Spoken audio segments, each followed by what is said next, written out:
ప్రభునందు ప్రియ దేవుని బిడ్డలారా, నేటి వాక్య ధ్యానం నిమిత్తం పరిశుద్ధ బైబిల్ గ్రంథం నుంచి ఫిలిప్పీలకు రాసిన పత్రిక 1వ అధ్యాయం 21వ వచనాన్ని నేను చదువుతున్నాను.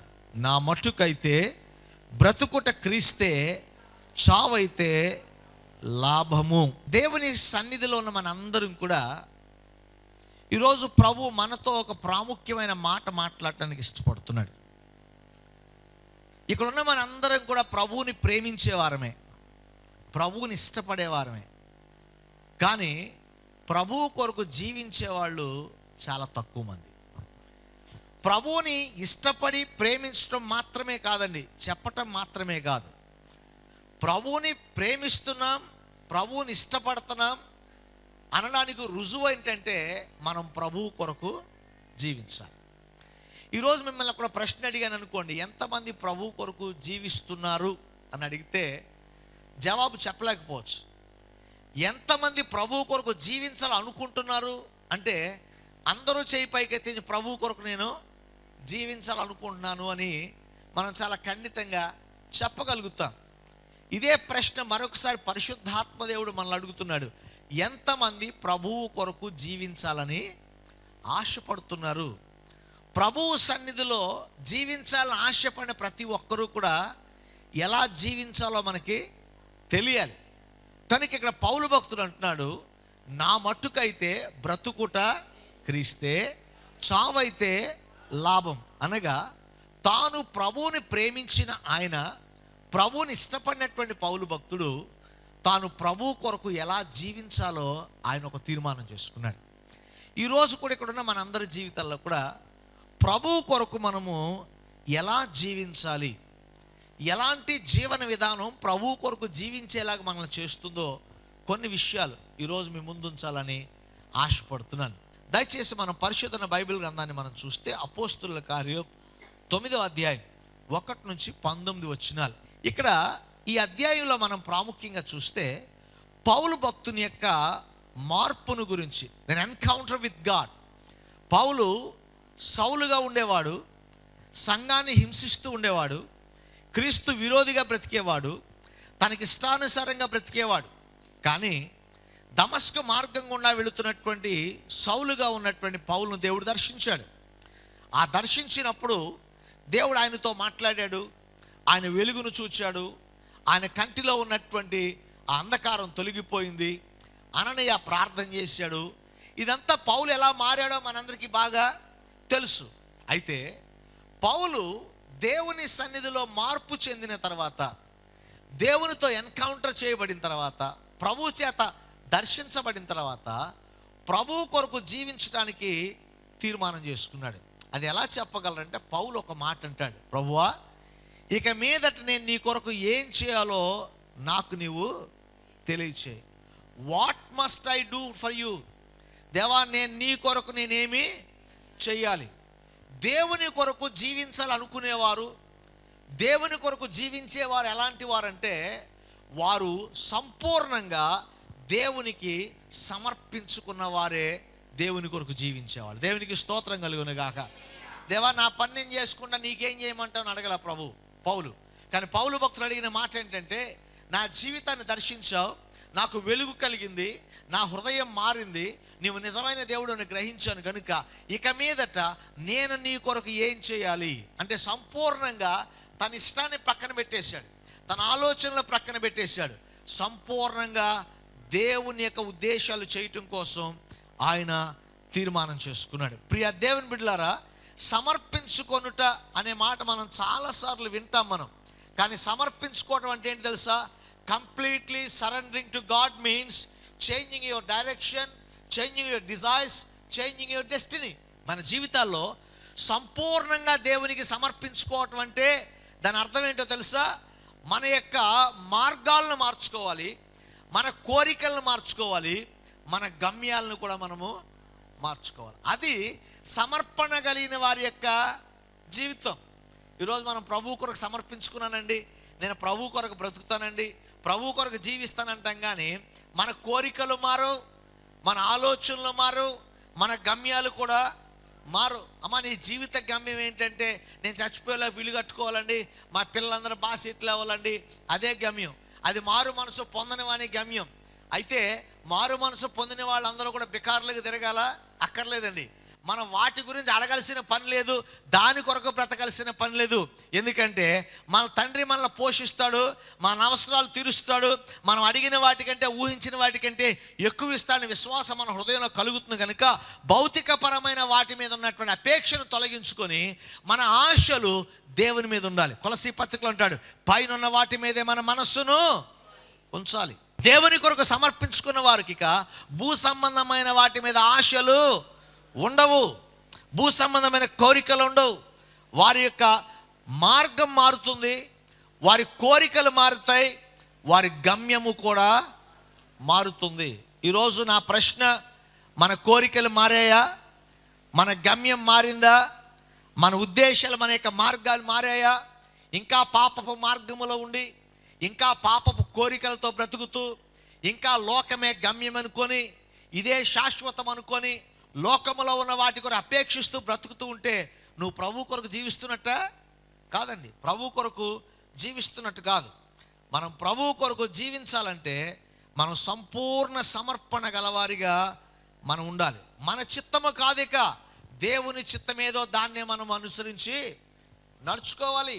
ఈరోజు చాలామంది జీవితాలు ఇంకా దేవుని సన్నిధిలో మారు మనసు పొందాం, బాప్తిసం పొందాం, పరిశుద్ధాత్మ పొందామని చెప్పుకుంటున్నాం, నేను ప్రభువు కొరకే నా జీవితాన్ని సమర్పించానని చెప్తున్నాం, కానీ ఇంకా తండ్రి చిత్తానికి మన జీవితాన్ని అప్పగించుకోవట్లా. ఇంకా మన కోరికలే, ఇంకా మన ఆశలే, మన ఆలోచనలే, కానీ దేవుని ఉద్దేశాలు మనం అంగీకరించలేకపోతున్నాం. అపోస్తుల కార్యం 22వ అధ్యాయం 21వ వచనం అలా చదివినట్లయితే అక్కడ పౌలు జీవితంలో తన యొక్క కోరికకు భిన్నంగా ప్రవర్తించిన ఒక సందర్భం కనిపిస్తుంది. 22వ అధ్యాయం 21వ వచనం.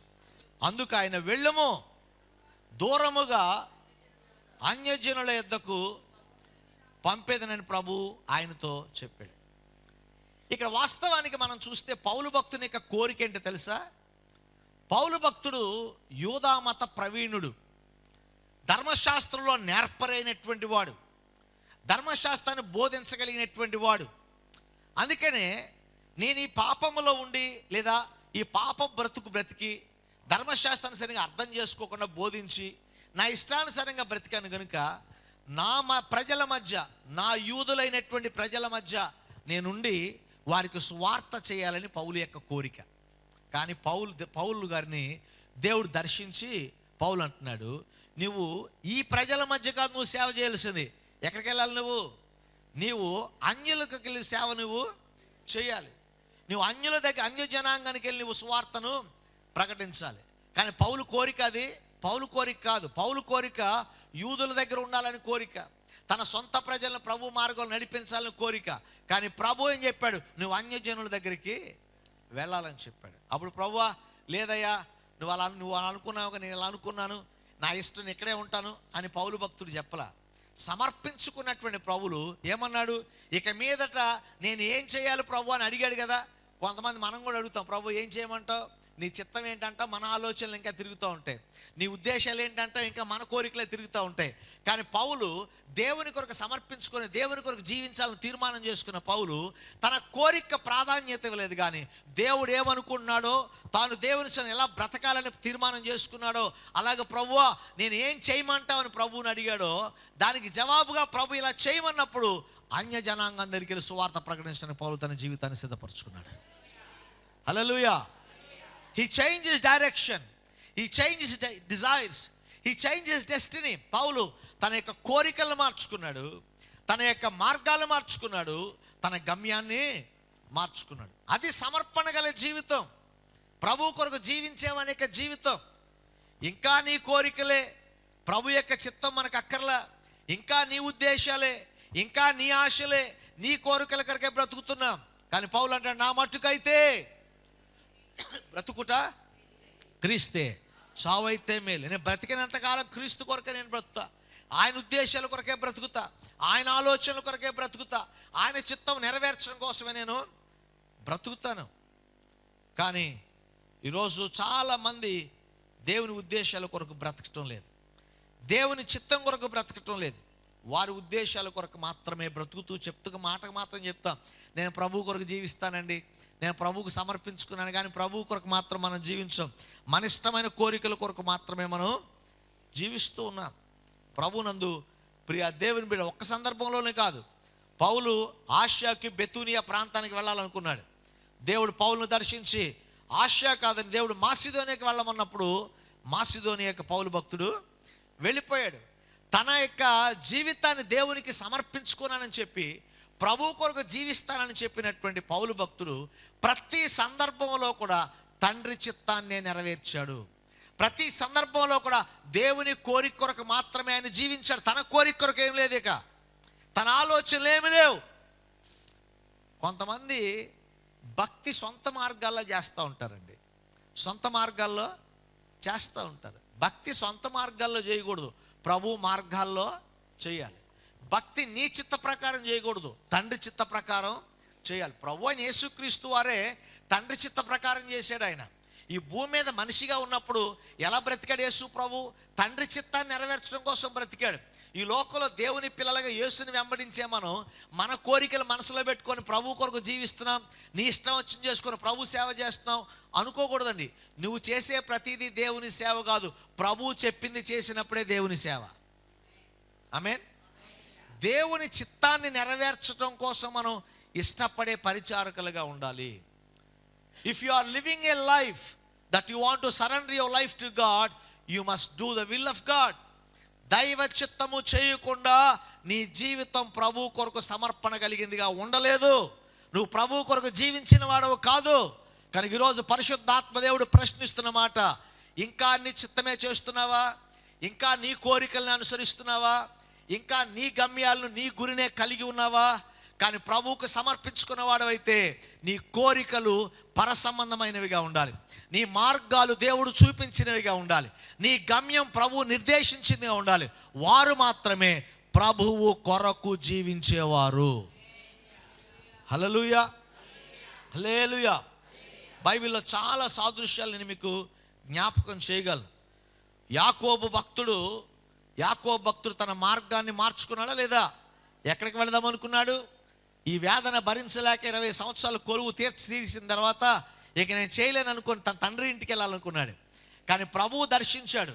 దేవుడు దర్శించి యాకోబుతో మాట్లాడినప్పుడు యాకోబు తన యొక్క మార్గాన్ని మార్చుకున్నాడు, తన యొక్క కోరికను మార్చుకున్నాడు, తన గమ్యాన్ని మార్చుకున్నాడు.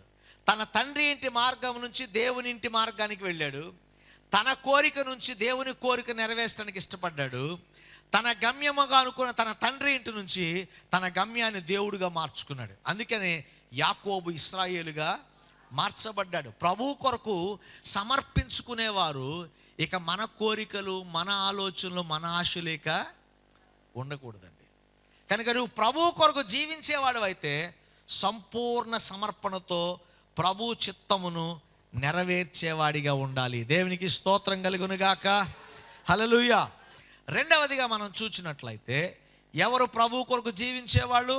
వారి జీవితంలో ఆత్మ సంబంధమైన క్రమమును కలిగిన వాడు దేవుని కొరకు జీవించేవాడు. A person who lives with a discipline life can be a person who can live for God. దేవుని కొరకు జీవించేవాడు క్రమము లేనివాడై ఉండకూడదు. దేవుని కొరకు జీవించేవాడు ఎవడట? క్రమము కలిగిన వాడే దేవుని కొరకు జీవించేవాడు. క్రమము లేనివాడు దేవుని కొరకు జీవించేవాడు కాదు. క్రమం ఉండాలి. చూడండి, కొరింథీయులకు రాసిన మొదటి పత్రిక 9వ అధ్యాయం 24వ వచనం. పౌలు భక్తుడు ప్రభు కొరకు ఎలా జీవించాడంటే క్రమశిక్షణ కలిగి జీవించాడు, క్రమము కలిగి జీవించాడు. 9వ అధ్యాయం మొదటి పత్రిక 9వ అధ్యాయము 24వ వచనం. పందెపు రంగమందు పరిగెత్తు వారందరూ పరిగెత్తుదురు కానీ ఒక్కడే బహుమానము పొందునట్లుగా పరిగెత్తుడి. మరియు పందెమందు పోరాడు ప్రతివాడును అన్ని విషయంలో మితముగా ఉండును.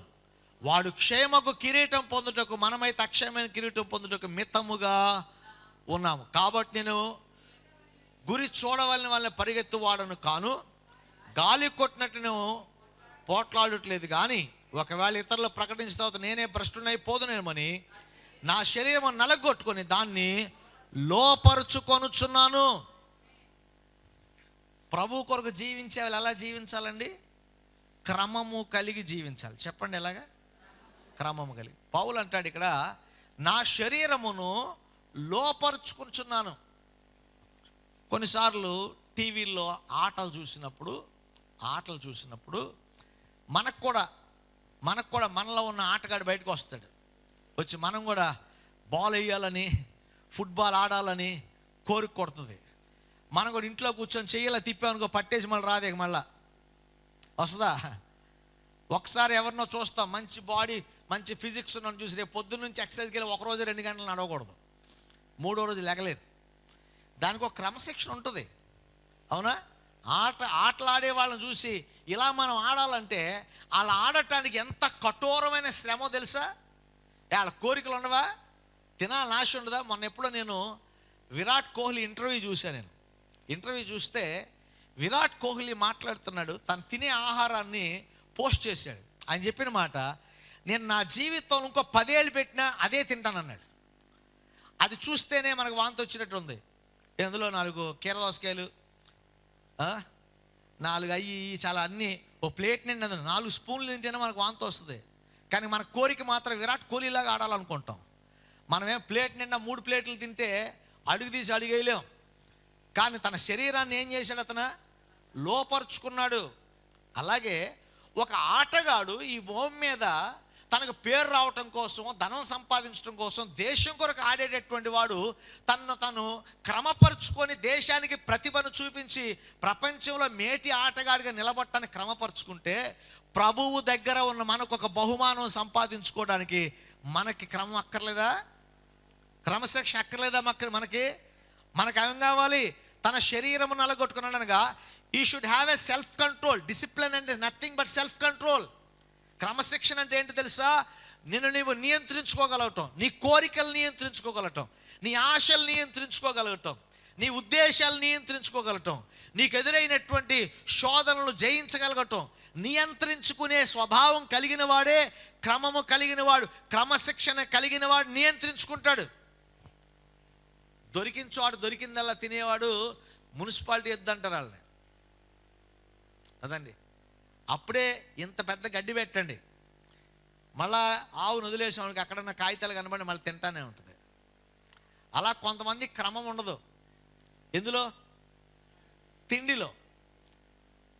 మళ్ళీ ఏమంటారు? ప్రభువా నాకు దీర్ఘాయుష్ దయచే నాయన, సంపూర్ణమైన ఆరోగ్యం దయచే ప్రభువా. ప్రపంచంలో కనబడి చెత్తంతా తింటే సంపూర్ణ ఆయుష్ ఉండదు. ప్రభు దగ్గర తొందరగా వెళ్ళిపోతాం. ప్రభు మీద ప్రేమ ఉండొచ్చు, వెళ్ళిపోవాలంటే ప్రభుని ప్రేమించి వెళ్ళిపోవచ్చు, ఏ ఇబ్బంది ఏం లేదు. కానీ దానికి ఒక క్రమం ఉండాలి, నియంత్రణ మనకు ఉండాలి. మన శరీరాన్ని మనం నలగొట్టుకోవాలి. ఎలా నలగొట్టుకుంటాం? అమ్మ ప్రార్థన చేయలేకపోతున్నాండి, మరి పీకల వరకు తింటే ఏం చేస్తావు? ప్రార్థన రాదు. కానీ ఉపవాసం ఉండి ప్రార్థించడం నాకు నిందాస్పదమైన దావీదు భక్తుడు. శరీరాన్ని నలగొట్టుకోవటం అంటే ఒక కర్ర తీసుకుని ఈ మీద పక్కలు కొడతాం కాదు. శరీరాన్ని నలగొట్టుకోవటం అంటే ఒకరోజు ప్రభు కొరకు నీ ఆహారాన్ని త్యాగం చేసి దేవుని సందులో ప్రార్థన చేయటం, అదే నలగొట్టుకోవటం.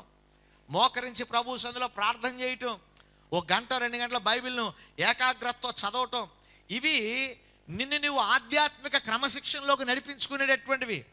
అందుకే నీ సమయం నీ కంట్రోల్లో లేదు, నీ కోరికలు నీ కంట్రోల్లో లేవు, నీ ఉద్దేశాలు నీ కంట్రోల్లో లేవు. ఆ నియంత్రణ లేకపోతే, ఆ క్రమశిక్షణ లేకపోతే నీ జీవితం ప్రభు కొరకు జీవించేదిగా ఉండదు. ప్రభువు కొరకు జీవించే వాడికి ఏం కావాలంట? క్రమశిక్షణ కావాలి. క్రమశిక్షణ అంటే అర్థం ఏంటి? Self control. నిన్ను నీవు నియంత్రించుకునేటటువంటి నీ కోరికలు, నీ ఉద్దేశాలు, నీ ఆశలు, దేవుని యొక్క చిత్తానికి వ్యతిరేకంగా ఉన్న వాటిని సాతాను శోధనలు చేయకుండా నిన్ను నీవు నియంత్రించుకునే క్రమం నీలోనికి రావాలి. ఈరోజు చాలామంది క్రమము లేని పరుగు. ఒకసారి ఒలింపిక్స్లో మన భారతదేశానికి చెందిన క్రీడాకారిణి పిటి ఉషా అనుకుంటున్నాను, if I'm right, subject to correction. ఒక క్రీడాకారిణి మన దేశం పట్ల పథకం కోసం పరిగెట్టింది, కానీ అందరికంటే ముందు వచ్చింది, కానీ ఆమె పథకం రాలా. కారణం ఏంటి తెలుసా? ఆమె లైన్ తప్పి పరిగెత్తింది. ముందే వచ్చింది, కానీ ఆమె లైన్ తప్పటం వల్ల పథకం రాల. పరిగెడతాం ముఖ్యం కాదు, క్రమంగా పరిగెడతాం ముఖ్యం. నియమం ప్రకారం పోరాడాలి. క్రైస్తవ జీవితం నియమాల ప్రకారం పోరాడేది. క్రైస్తవ జీవితం భక్తితో కూడినటువంటిది, క్రమము లేని జీవితం కాదు. క్రమశిక్షణ కలిగిన జీవితం కావాలి క్రైస్తవ జీవితంలో. You must have self control, you must have spiritual discipline, you must have focused life on God. దేవుని మీదే మనకు గురి ఉండాలి. ఆత్మ సంబంధమైన కార్యాల పట్ల శ్రద్ధ, క్రమశిక్షణ ఉండాలి. అలాగే నీ కోరికలు, నీ ఆశలు, నీ స్వభావాలు నియంత్రించుకునే క్రమము నీకు రావాలి. శోధన వచ్చిందండి, పడిపోయినన్నాడు క్రైస్తవుడు కాదు. శోధన వచ్చినప్పుడు ఆ శోధన ఏం చేయాలి? జయించాలి. ఎవరు జయిస్తారు? ఆ నియంత్రించుకునే సామర్థ్యం గలవారు జయిస్తారు. ఆత్మ సంబంధమైనటువంటి క్రమశిక్షణలో ఉన్నవారు దాన్ని జయించగలుగుతారు. ప్రియ దేవుని బిడ్డలారా, దేవుని సందులో క్రమశిక్షణ ప్రతి వారు కూడా కలిగి ఉన్నవారిగా ఉండాలి. పౌలు భక్తుడు నేను ప్రభువు కొరకు జీవిస్తున్నానంటే ప్రభువు కొరకు జీవిస్తున్న తాను తన శరీరమును నలగకూడదు, అనగా క్రమశిక్షణ కలిగిన వాడిగా జీవిస్తున్నాడు. క్రమశిక్షణ ఎంత ముఖ్యమో 2 మాటలు చెప్తాను చూడండి. ఆత్మ సంబంధమైన క్రమశిక్షణ దేవుని యొక్క కార్యాలు మన జీవితంలో జరగడానికి మన ఆత్మను సిద్ధపరుస్తుందట. దేవునికి స్తోత్రం కలుగును గాక. దేవుని కార్యాలు నీలో జరగటానికి ఆత్మ సంబంధమైన క్రమశిక్షణ నీ ఆత్మను సిద్ధపరుస్తుంది. అలాంటి స్థితిగతులు మన జీవితం రావాలి. దేవుని యొక్క పిలుపు కొరకు క్రమశిక్షణ మనను సిద్ధపరుస్తుంది. దేవుని సంధిలో ఓటమి పాలు అవ్వకున్నట్లుగా క్రమశిక్షణ మనకి సహాయం చేస్తుంది. క్రమశిక్షణ కలిగిన వాడు సరి అయిన రీతిలో తన జీవితాన్ని ముగించేవాడిగా ఉంటాడు. క్రమశిక్షణ కలిగిన వాడు దేవుని యొక్క మెప్పును పొందేవాడిగా ఉంటాడు. మూడవదిగా మనం చూసినట్లయితే, if you want to live for God, you must surrender your life to God, you must have a disciplined Christian life. మూడవదిగా మనం చూసినట్లయితే, you must live a life which bring glory to God. దేవుని మహిమ కొరకు జీవించే వ్యక్తిగా నీవు ఉండాలి. ఈ లోకంలో దేవుని కొరకు జీవించేవారు ఎవరంటే ప్రభువుకి మహిమ తెచ్చేవాళ్లే. ప్రభు నామాన్ని అవమానపరిచేవాళ్ళు కాదు. ప్రభు ఘనతను కూడా వాళ్ళ అకౌంట్లో వేసుకునేవాళ్ళు కాదు. ఏది చేసినా నా సామర్థ్యం, నా శక్తి అనుకునేవాళ్ళు కాదు. ఈ లోకంలో జీవిస్తున్న మనం ప్రభువు కొరకు జీవిస్తున్నామంటే ప్రభువు కొరకు జీవించే వాళ్ళు ఎవరో తెలుసా? ప్రభువు నామమును మహిమ పరిచేవారు మాత్రమే. అపోస్తుల కార్యములు 14వ అధ్యాయము 8 చూడండి. అపోస్తుల కార్యం 14వ అధ్యాయము. అతడు పౌలు మాట్లాడుట వినెను. పౌలు అతని వైపు తేరి చూచి స్వస్థత పొందుటకు అతనికి విశ్వాసమునని గ్రహించి బిగ్గరగా చెప్పినప్పుడు గంతులు వేసి నడవసాగెను. మనం చదివినప్పుడు కూడా అక్కడతో ఆపేసాం మనం. ఎందుకంటే ఒక ఈవెంట్ అయిపోయింది మనకు అక్కడ. ఏంటి ఆ ఈవెంట్? ఒక రోగి వచ్చాడు, ఆడు కుంటివాడు.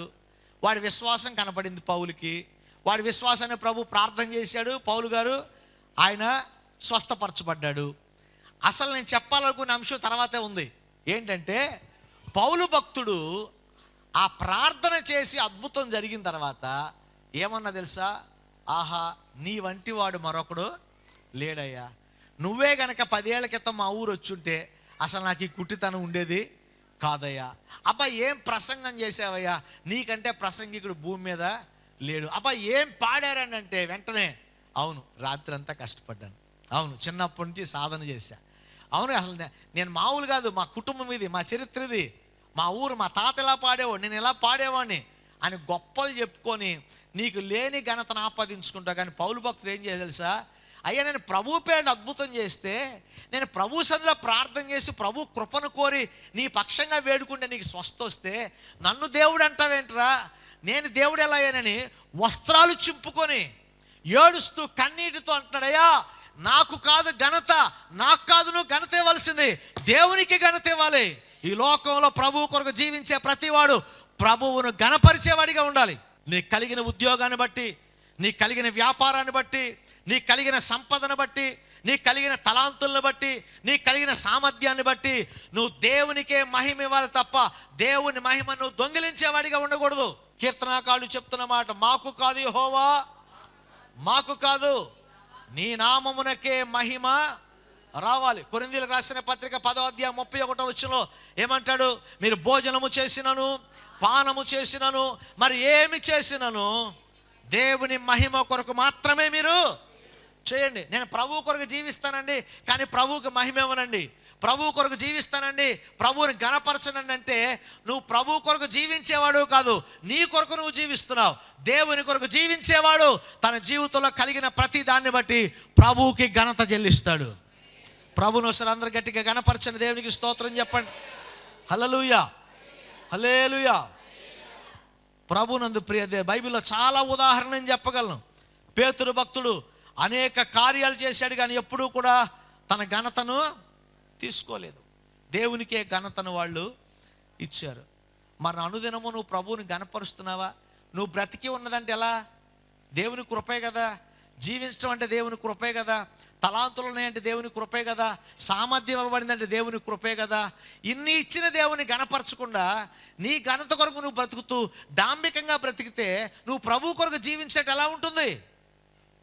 ప్రభు కొరకు జీవించేవారు ఏం చేస్తారు తెలుసా? సమస్తం మీ ద్వారా కలిగిందని దేవునికి వారి జీవితాన్ని అర్పించుకుంటారట. ఈరోజు చాలామంది ప్రభువుని ఘనపరచట్లేదండి, తమ్మును తాము ఘనపరుచుకుంటున్నారు. వారు చేసిన, వారు సాధించిన దాన్ని బట్టి వారే సాధించామని అహంకారంతో ఉంటున్నారు. కానీ ప్రభు కొరకు జీవించే వాళ్ళు ఏం చేయాలి తెలుసా? ప్రభువును ఘనపరిచేవారిగా ఉండాలి. దేవునికి స్తోత్రం కలుగును గాక. ప్రభువుని ఏం చేయాలి? వాళ్ళు ఘనపరిచేవారిగా ఉండాలి. కానుక దశమ భాగం దేవుని దగ్గరికి ఎందుకు తెస్తారు తెలుసా? దేవుడు నువ్వు ఇవ్వకపోతే అన్నం తిన్నానా, లేదా నువ్వు ఇవ్వకపోతే దేవుడికి లేదనా? కాదండి. ఎందుకు తెస్తాను తెలుసా? నేను సంపాదించిన సంపాద్యం ప్రభువా నీవు నాకు ఇచ్చిందే కనుక నా కృతజ్ఞత, ఇది నీకు ఘనత చెల్లించడానికి నేను నీకు. అందుకనే దేవుణ్ణి ఘనపరిచిన వాడు దేవుడు ఎప్పుడు కూడా విడిచిపెట్టదు. అందుకే ప్రభువుకి ఇచ్చిన వాడికి 30 60 100 ప్రభువుని ఘనపరచడానికి ఒక కానుకే కాదండి, నీ సమయాన్ని దేవునికి ఇచ్చినా కూడా దేవుడు ఆ సమయాన్ని ఆశీర్వాదకరంగా మారుస్తాడు. కనుక ప్రభువు సన్నిధిలో ఆయన చేసిన దానికి ఏం చేయగలం? ఒక రెఫరెన్స్ చెప్తాం. ప్రభువా నువ్వు నాకు చేసిన దానికి నేను ఏమిచ్చి నీకు రుణము తీర్చగలను. ఆ ఒక్క డైలాగే. తర్వాత డైలాగ్ గుర్తుండదు మనకి. తర్వాత ఏమన్నాడు? రక్షణ పాత్రను చేత పట్టుకొని యెహోవా నామమున. మరి అదేది? ఆ వచనం ఎందుకు మర్చిపోతున్నావు? ఈ వచనం మాత్రమే చెప్తా ఉంటాం. ఏం చెప్తాం? నీవు నాకు చేసిన దానికి ఏమిచ్చి నీకు రుణము తీర్చగలను. ఏమి ఇవ్వలేను ప్రభువా, ఒట్టివాడినయ్యా, మట్టివాడినయ్యా. ఎవడు చెప్పాడా నువ్వు ఒట్టివాడి మట్టివాడు అని? దేవుడు మట్టివాడి ఒట్టివాడి నిన్ను ఘనమైన పాత్రగా చేశాడు కదా. పాపిష్టి పాత్రను సమృద్ధి గల పాత్రగా చేశాడు కదా. ఆశీర్వదించే వ్యక్తిగా చేశాడు కదా. ఇన్ని దీవెనలు పొందిన తర్వాత ఏముందయ్యా, ఏమి ఇవ్వలేనయ్యా కాదు. నీ సమయాన్ని నువ్వు పరిచర్య, నువ్వు ప్రభు కొరకు పనిచేయి, ప్రభు కార్యాలను అపేక్ష కలిగి ఉండు, దేవుని కొరకు అడుగులే, రక్షణ పాత్రను చేతపట్టి సాక్షిగా నిలవబడు. అది దేవునికి నువ్వు ఇచ్చే మహిమ. దేవుని మహిమపరిచే అనుభవాలు మన జీవితంలో ఉండాలి.